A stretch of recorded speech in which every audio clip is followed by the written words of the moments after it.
Упокоениот митрополит Дебарско-Кичевски господин Тимотеј денес беше испратен до неговото вечно почивалиште во јужната апсида од храмот на Свети Пантелеймон на Плаошник во Охрид. Со владиката Тимотеј се простија сите членови на Светиот архиерејски синод на Македонската православна црква, свештеници од епархијата, од другите помесни православни цркви и бројно свештенство и верници од цела Македонија.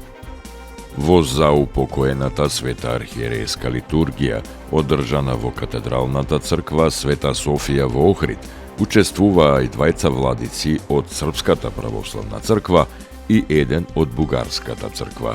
Неговото блаженство, архиепископот Охридски и македонски господин Стефан, кој чинаначалствуваше со погребните служби, се прости од владиката Тимотеј, за кого рече дека како негов сослужител, како архиереј во Австралиската и во Дебарско-Кичевската епархија, дедо Тимотеј оставил дело кое ниту рѓата ќе го нагризи, ниту молците ќе го јадат.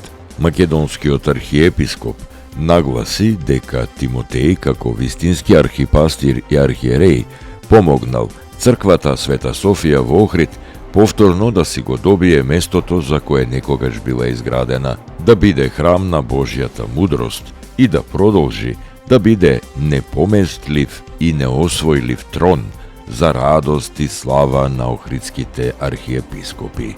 Дедо Стефан му порача на дедо Тимотеј со заминувањето да ја пренесе веста до блажените македонски архиепископи кои христољубиво и богоугодно му служеле на македонскиот народ и до сите кои молитвено помагале да се врати достоинството на древната Охридска столица. По повод упокојувањето на владиката Тимотеј, општина Охрид денешниот ден го прогласи за ден на жалост, откажувајќи ги сите културно-забавни настани на територијата на општината. Митрополитот Дебарско-Кичевски Тимотеј почина на 25 ноември во Скопје, каде беше хоспитализиран поради проблеми со срцето.